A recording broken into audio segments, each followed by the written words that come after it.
형쌤입니다. 오늘은 수학적 능력을 키우는 방법에 대해서 알려드리겠습니다. 먼저 수학에 대해서 아셔야 되는데, 첫째, 수학이란 양식의 과학입니다. 양식의 과학, 즉 패턴. 이 패턴을 익히고 문제풀이를 하고 답을 찾는 그런 것이 되겠습니다. 그 패턴에는 수치적인 게 있고,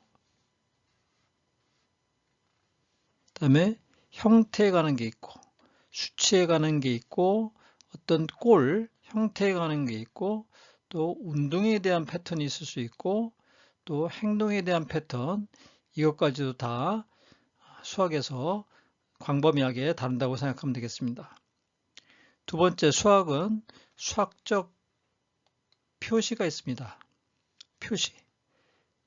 어떤 언어를 만든 거죠. 또 개념이 있죠.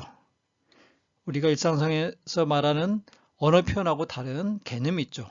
그 다음에 그걸 풀기 위한 과정이 있습니다. 그런 것들을 사용하는 겁니다. 세 번째, 수학은 단지 마음의 눈으로 볼 수 있을 뿐이라고 누가 얘기한 적이 있습니다. 그래서 이거는 눈에 실체적으로, 구체적으로 보이는 게 아니라 추상성을 띈다 그 얘기죠.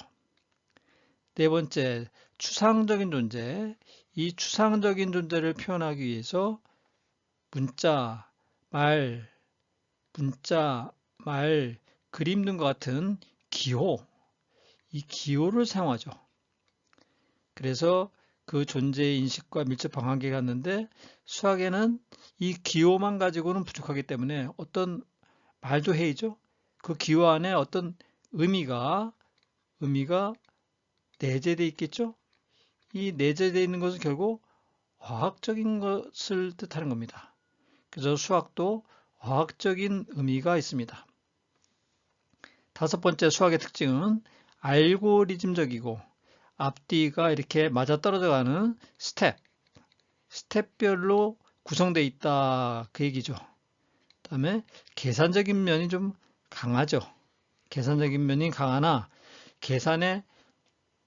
계산력은 원래 타고나는 것은 아니라 배움을 통해서도 습득이 가능하다고 합니다.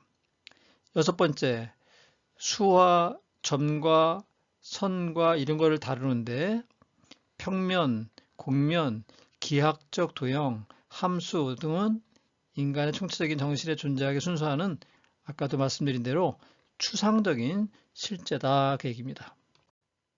일곱 번째, 인간의 정신은 추상적인 실제를 쉽게 받아들이지 않습니다. 추상적인 거는 받아들이기 어렵다는 거죠. 눈의 시각으로 보이는 그런 것들, 구체적인 우리가 사용하고 있는 언어 표현, 이런 거는 받아들이기 쉽지만 추상적인 거는 받아들이기가 어렵습니다. 그래서 수학이 어렵다, 또 뭔가 모호하다 이렇게 생각할 수 있는 겁니다. 여덟 번째, 추상적인 수개념은 선천적이지 않으며 배움을 통해서 얻어질 수 있습니다. 아까도 계속 강조한 대로 수학은 추상적인 구조에 관한 과학이다. 열 번째, 미분학이 없었다면 전기도 없었고 전화도 없었고 자동차도 생겨날 수 없었고 또 심상 수술도 의학적인 면도 없었을 것입니다. 그만큼 중요한 역할을 실생활에서 하고 있다 그 얘기입니다. 11번째, 미분방정식이라고 하는 단원이 있는데 생활의 거의 모든 부분에서 나타나기 때문에 이에 대한 연구는 인류에게 대단히 큰 중요성을 가진 수학의 분야이다. 실제로 양적인 관점에서 미분방정식은 어떤 거와 관련이냐면 성장, 발전, 소멸 이런 거에 관련된 변화를 나타내는 것을 문제 해결을 위해서 미분방정식을 이용합니다. 수학은 크게 영역이 대수, 숫자를 다루는 거죠. 수와 식, 쉽게 얘기해서 수와 식을 생각하면 되겠습니다. 그 다음에 기하, 도형이죠. 크게 이 두 분야로 나눠졌다고 생각하면 됩니다.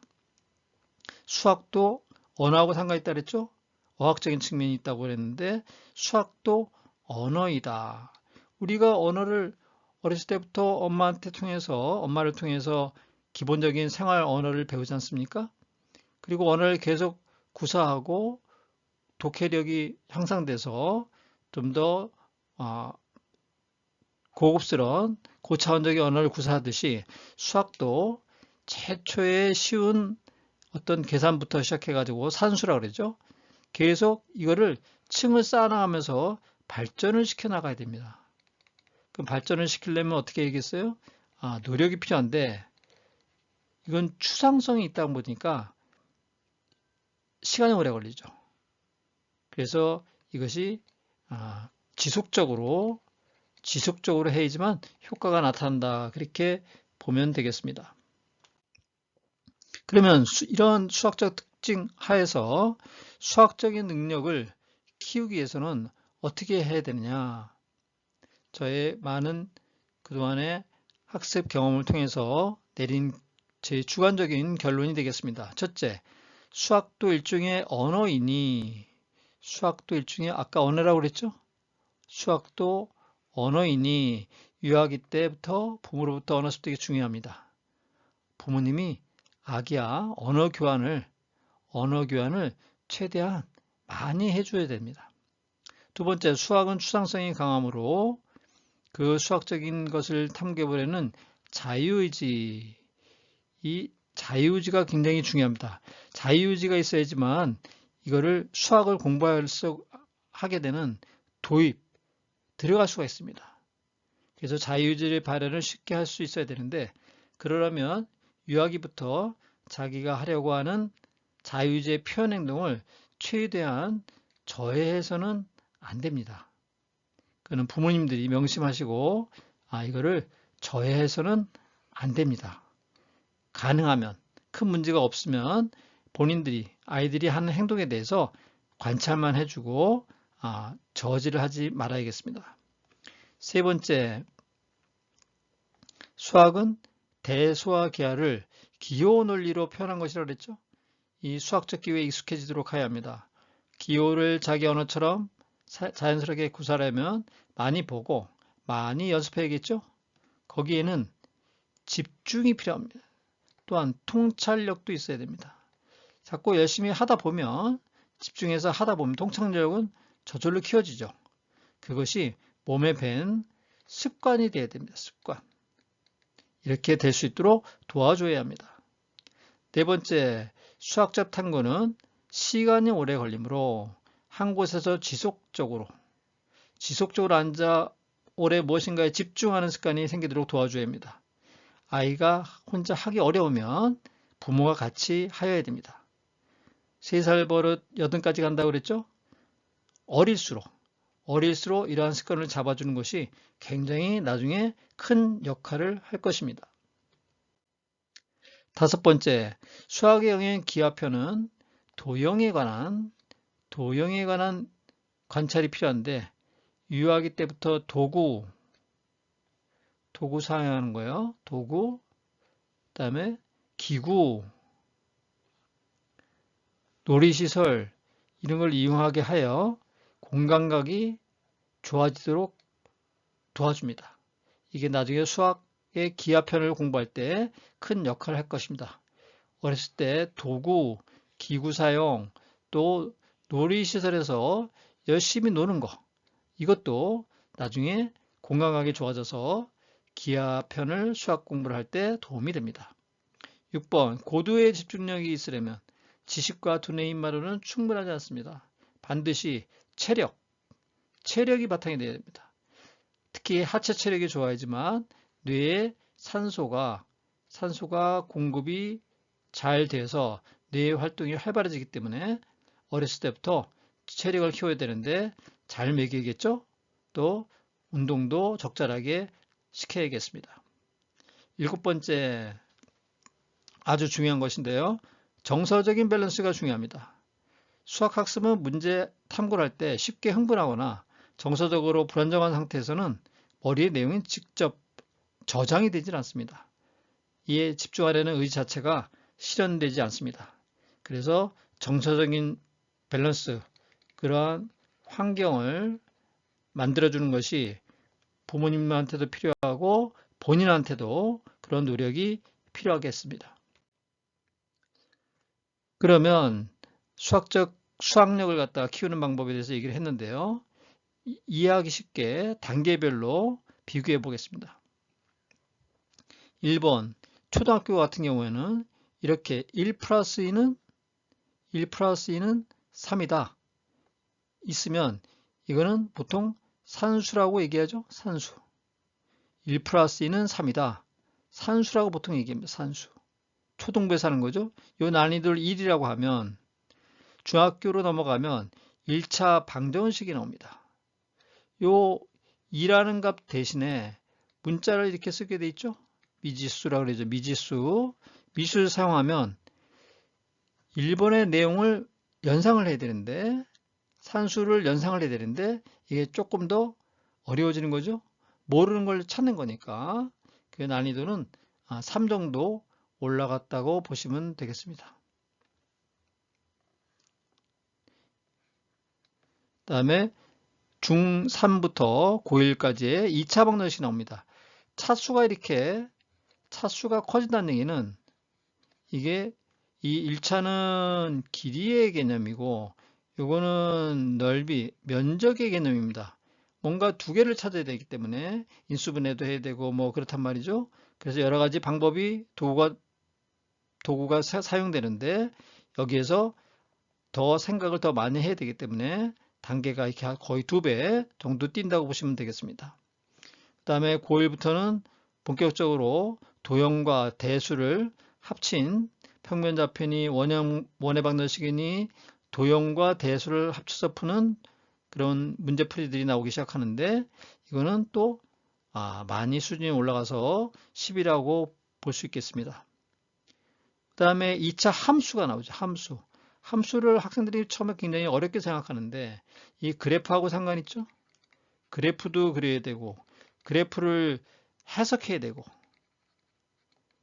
추상적인 해석을 해야 되는 거죠. 그 속에 담겨져 있는 내용을 찾아서 해석을 해야 되는데 이 단계도 10이라고 얘기를 했지만 이 3과 4가 잘 수업이 진행이 되면 이것도 수준은 지금 10 정도로 볼 수 있겠습니다. 고2가 되면 고2 학년 올라가면 로그라는 것도 나오고 지수함수도 나오고 뭔가 중학교 때까지는 전혀 다뤄보지 못한 함수에다가 특별한 함수가 나오기 시작합니다. 또 새로운 것이 나오니까 적응하는 데 시간이 걸리겠죠? 거의 이거는 2배 정도 뛴다고 보시면 됩니다.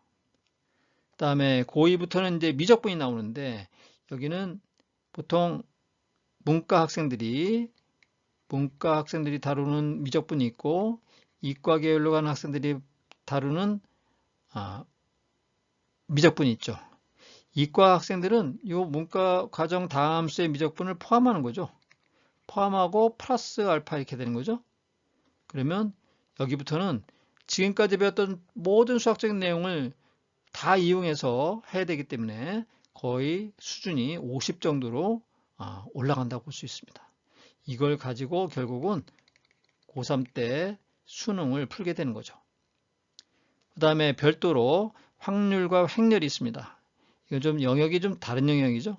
좀 다른 영역입니다. 확률과 횡렬은 언어적인 부분이 많이 나오죠. 그래서 이거는 문제 해석이 중요하겠습니다. 플러스 수학적 계산도 까다롭죠.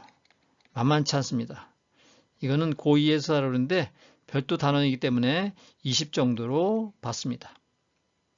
이 단계별 보시면 얼마나 이 처음부터 스텝 바이 스텝으로 차례대로 이렇게 밟고 올라가지 않으면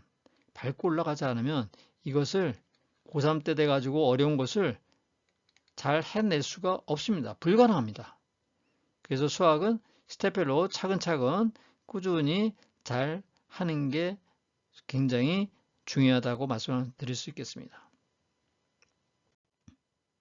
학년별 수학 수준을 보면 그래프를 그려봤습니다. 초등학교 1학년부터 고3까지 이렇게 표현을 해봤는데 지금 초등학교 4학년 과정이 약간 수준이 올라가는 터닝 포인트입니다. 그래서 6학년까지 가고 중학교 1학년, 2학년까지는 초6에서 이렇게 발전돼서 올라가기 때문에 거의 적응할 수 있다고 봅니다. 조금만 노력해도. 그런데 중3 과정부터는 조금 2차 방정식이 나오고 해서 중3 과정부터는 조금 어려워진다고 생각하면 됩니다. 이때가 학생들이 어려움을 느낄 때니까 중요하겠죠? 그 다음에 고1 말쯤 되면 역시 중요합니다. 고등학교 과정을 거의 고1 과정을 완성해야 되고 완전히 자기 것으로 체득해야 됩니다. 체득. 그래야지만 이것이 없으면 고2 과정을 절대로 가서 잘 할 수가 없습니다. 고2 과정 갑자기 이렇게 가파르게 올라가고 있죠, 수준이? 이걸 따라가려면 고1까지 많은 연습을 통해서 자기 것으로 만들어야 됩니다. 그래서 결국 고1까지 뭔가 부족한 부분이 있으면 빨리 돌아가서 복습을 하는데 너무 처음부터 돌아가지 말고 잘 집중해서 하면 머리 두뇌가 성장이 됐기 때문에 그렇게 어렵지 않게 노력만 한다면 따라갈 수 있습니다. 그리고 고2까지 배운 걸 가지고 고3 때는 이제 문제 연습을 하는 거죠. 문제풀이 연습. 문제풀이 연습은 이거는 좋은 설명을 듣고 좋은 수업을 듣고 거기 따라가면 됩니다. 이거는 고2 과정까지 수업이 잘 된 학생 같으면 특별한 케이스의 문제, 이런 고난도 문제만 좀 연습하면 얼마든지 고득점을 맞을 수 있습니다. 그래서 부모님들도 아셔야 될 거는 여기서 중요할 때가 지금 어디예요? 초4. 이때 중요하고요. 이때는 잘 관찰하고 도와주셔야 됩니다. 그 다음에 중3, 고1 말, 고2, 고3은 당연히 이제 중요하지만 성장 과정에서 수학력을 키우는 과정에서 제일 중요한 게 이때입니다. 초4, 초등학교 4학년, 중3 때, 고1 말 때. 이때를 잘 넘어가면 나중에 수학의 고득점을 받을 수 있습니다. 이러한 것들이 필요한 요소인데 부모님도 염두에 두시기 바라며 성장 단계, 학년별 수학력 강화 및 학습 방법은 학년별 수학공부법을 따로 별도로 만들겠습니다. 학년별로 공부를 어떻게 해야 되고 시간은 얼마나 수학 공부를 해야 되고 이거를 학년별 수학공부법에서 다루도록 하겠습니다. 그럼 오늘 수학력 키우기 강의는 여기서 끝내고 다음 학년별 수학공부법에서 만나겠습니다. 구독과 좋아요 큰 힘이 됩니다. 감사합니다.